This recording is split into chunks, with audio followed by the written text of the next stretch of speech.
Mesdames, Mesdemoiselles, Messieurs, bonsoir. Ici le Parc des Princes, où vous pénétrez en direct sur des images de Pierre Badel, le moment où les deux équipes de France et d'Union soviétique vont aller s'échauffer un peu à 4 minutes du coup d'envoi, après bien sûr l'exécution des hymnes. Le numéro 7 cherche Chiesa. L'équipe d'Union soviétique est une équipe très rugueuse, qui pratique un football peut-être moins spectaculaire que le football latin, mais c'est une équipe redoutable qui a toujours été présente dans les grandes compétitions, que ce soit en Coupe du Monde ou en Coupe d'Europe des Nations. N'oublions pas que l'équipe soviétique fut finaliste de cette épreuve en juin dernier à Bruxelles contre l'Allemagne. Très bonne balle pour le Nîmois Jean-Pierre Adams, va faire laisser à l'arqué. Adams, voilà qui est très bien joué, bonne remise de Revelli. Et Adams au dernier moment. Les Soviétiques se forment, toute la défense est là, Roudakov est sur sa ligne, que vont faire les Français? Tir de Beretta contré. Encore un tir, c'était une belle tentative de Adams. Qui fut étincelant contre l'équipe de France amateur il y a 2 mois et demi sur cette pelouse. Chiesa, Larquet. Attention au retour des Soviétiques en défense. Larquet toujours. Une main soviétique. Larquet tire. Maintenant à gauche de la cage de Roudakov. Blotnin, Lovchev, encore Blotnin. La combinaison des Soviétiques, centre. Oh, la reprise de Simonov passe au-dessus sur un centre de Lovchev. Était derrière Quitté, le ralenti va nous le montrer. Et Simonov était sans doute hors jeu, oui. Judeline avait en tout cas levé son drapeau, l'action était tout de même très belle. Le contre français devrait inquiéter les Soviétiques maintenant. Larquet, il faut jouer vite, vite, vite, vite. Larquet, Chiesa, que va faire Chiesa? Essayer de croiser, et une fois encore, Courtilava était sur Revelli. Il le serrait de trop près. Nouveau coup franc. Juste en face de la cage du gardien soviétique, une vingtaine de mètres. Je pense que c'est Beretta. Roudakov demande à ses défenseurs de ne pas le masquer. Voilà le tir de Beretta, et le but! Un but superbe! But superbe de Beretta sur coup franc. Après 15 minutes de jeu, je pense que Pierre Badel va vous remontrer cette action au ralenti. Un but fantastique qui a vraiment troué le mur soviétique et qui n'a laissé aucune chance à Roudakov, tir à ras de terre. Regardez bien cette action, merci Pierre Badel. Nous devrions bien apprécier maintenant le tir fulgurant du joueur de Saint-Étienne. Et oui, malgré Courtilava, la balle vient se loger, malgré le plongeon du gardien soviétique, vient se loger dans l'angle droit. Personne. Pour ce premier match de l'équipe de France au Parc des Princes. Une grande première, une tête superbe. Dolanski, bien capté par Carnu. Et encore, capitaine français qui monte et pour laisser ses attaquants.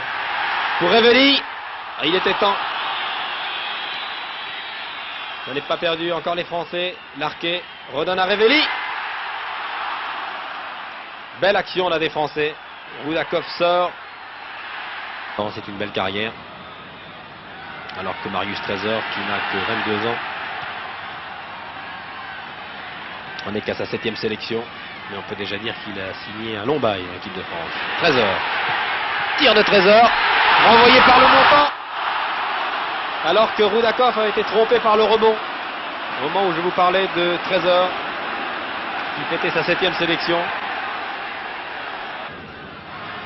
Le dernier quart d'heure maintenant. 14 minutes de jeu.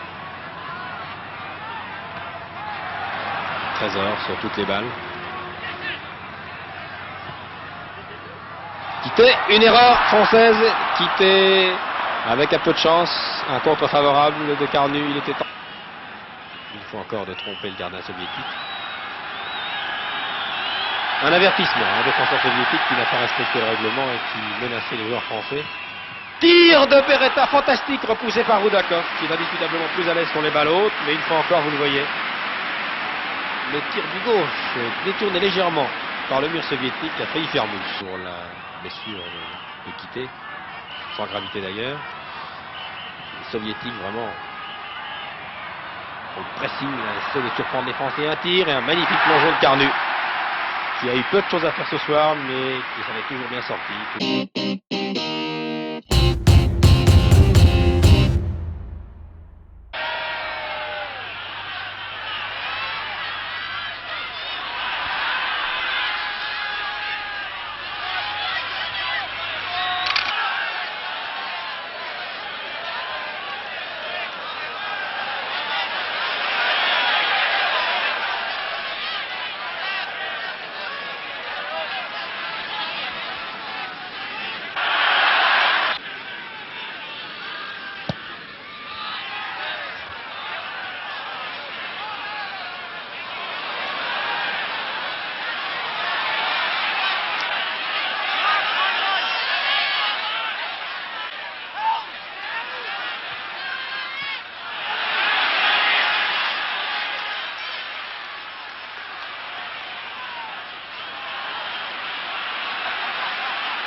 Le parc de Dublin. D'une part, l'éclairage était nettement insuffisant, et puis d'autre part, l'ambiance a surpris les joueurs français. Ici, vous allez voir le premier but marqué par Conroy qui donne l'avantage aux Irlandais. Les Irlandais, admirablement emmenés par Giles, menaient 1-0 au repos. L'égalisation française, très attendue, coïncidait avec la rentrée de Marco Molitor qui débordait sur l'aile gauche. Larquet, bien placé, reprenait le centre du Strasbourgeois. Les deux équipes étaient à égalité, un but partout. Alors que l'on pensait que l'équipe de France allait pouvoir prendre le match en main, eh bien, ce sont au contraire les Irlandais, grâce à leur engagement et leur détermination, qui allaient marquer un deuxième but. Nous avons revu ici le but de Jean-Michel Larquet, le Stéphanois, qui a bien repris le centre de Molitor. Et le deuxième but, celui de la victoire, le but irlandais, eh bien, le voici, après que les Français aient espéré pendant un moment prendre la direction des opérations. La détermination des joueurs irlandais allait leur permettre de remporter une victoire méritée s'il n'y avait eu quelques contacts et même agressions qui ont un peu gâché le spectacle. Après cette offensive française, les Irlandais vont reprendre le contrôle du ballon. Une très longue transversale va permettre à Givens de centrer, et puis une tête heureuse de Tracy va tromper le gardien Georges Carnus. Regardez bien. Voilà, 2-1 pour la formation irlandaise. L'équipe de France doit ce soir au moins gagner par 1 ou 2 buts d'écart, ce qui lui permettrait d'obtenir un résultat nul qui la qualifierait pour...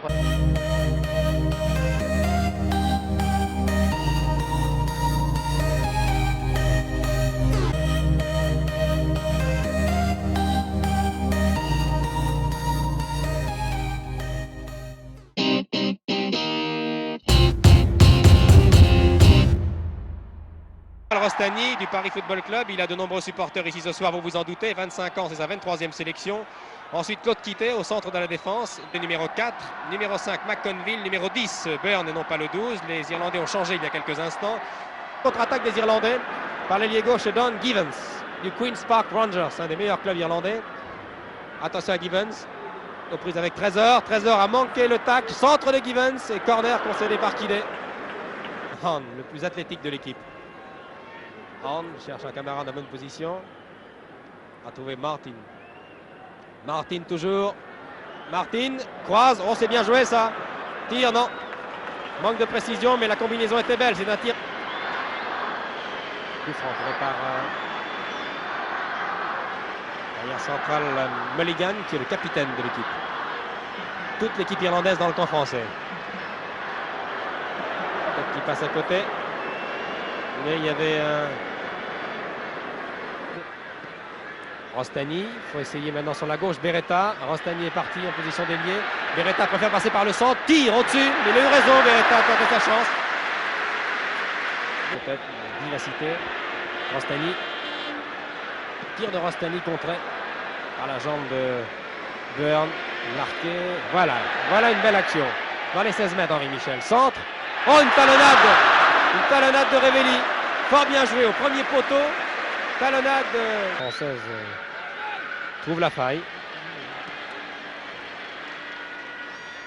Michel. Bonne balle. Adams, centre immédiatement d'Adams, sans doute. Voilà qui est fait. Beau centre. Beretta, tranquillement dans les 16 mètres. Reprise au-dessus. Et c'est dommage, c'était bien joué de la part de Beretta. Car deux arrières irlandais montaient sur lui. Regardez, contrôle du pied droit, en demi-volée juste au-dessus. Tir très puissant, mais trop enlevé. C'est dommage. Les Irlandais font le mur à la limite, à 17 mètres sur la droite de Kelly. Dans le point de penalty, Rostani, Larquet, Révelli, Adams, Flock, équité. Tête, reprise de Flock. Dans le paquet, Domenech sans doute.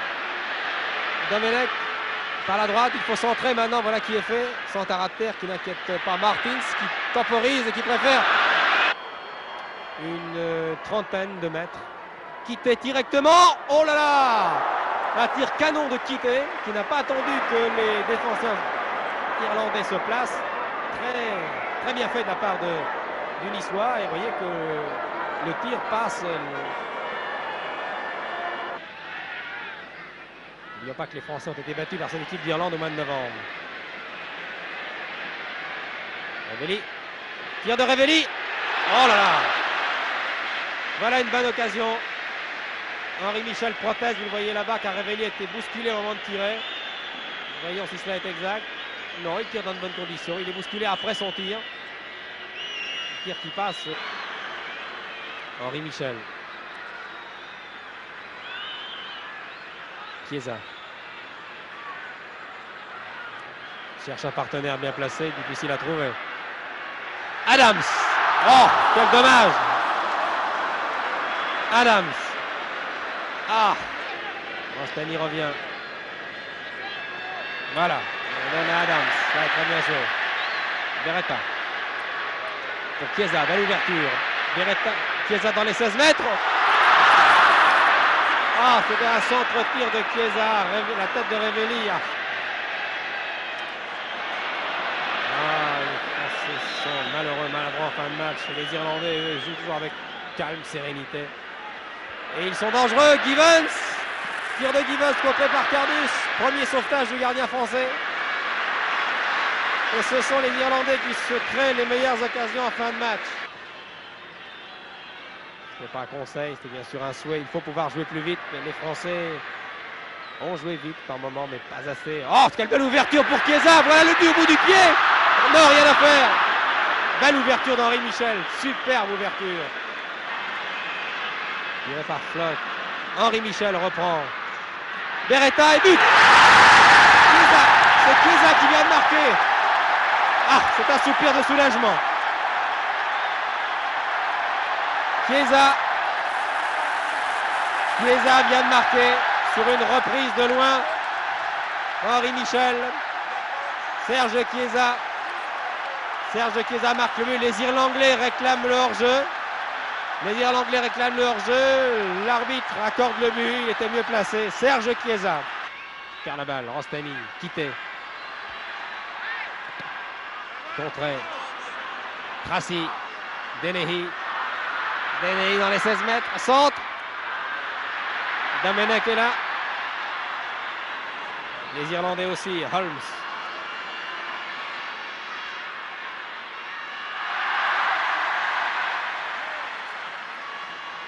Chiesa. Bousculé par Mulligan. Tir irlandais. Sur la barre. Transversale. Une tête et égalisation. Égalisation irlandaise. Égalisation irlandaise par l'avant-centre Tracy à l'issue d'un tir de Dennehy qui s'est écrasé sur le montant. Tout est à refaire. Regardez d'abord le tir de Dennehy. Renvoyé par le montant transversal.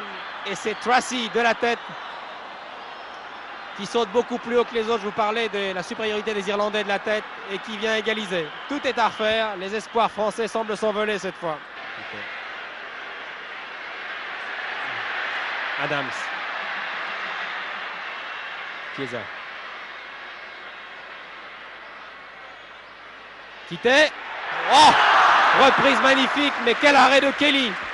Reprise fantastique du pied gauche de Kitay. Les Irlandais ont joué à leur manière, football peu spectaculaire, peut-être peu esthétique, mais ô combien efficace et ô combien fatigant pour l'adversaire. Rostani, tire de Rostani contre un. Il faut tirer maintenant, absolument. Michel, tir de Michel sur Kelly qui relâche la balle. Ah, les Français vraiment jouent leur...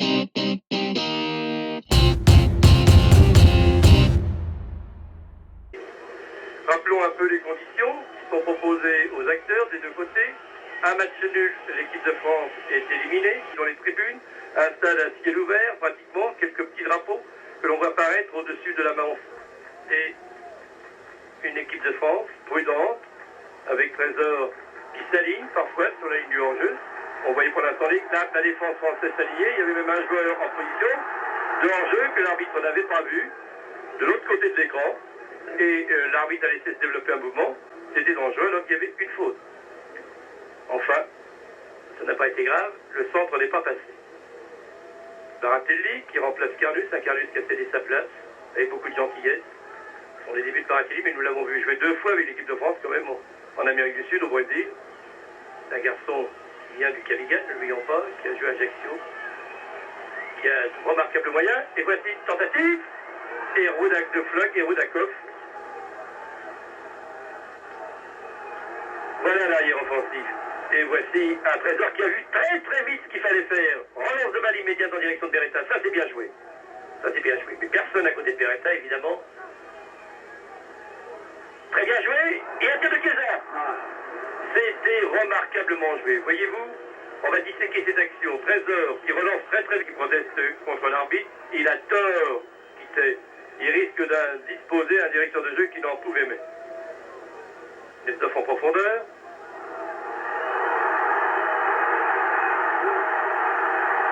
Eh bien, vous voyez, je suis resté pantois, alors là, on a vraiment eu peur.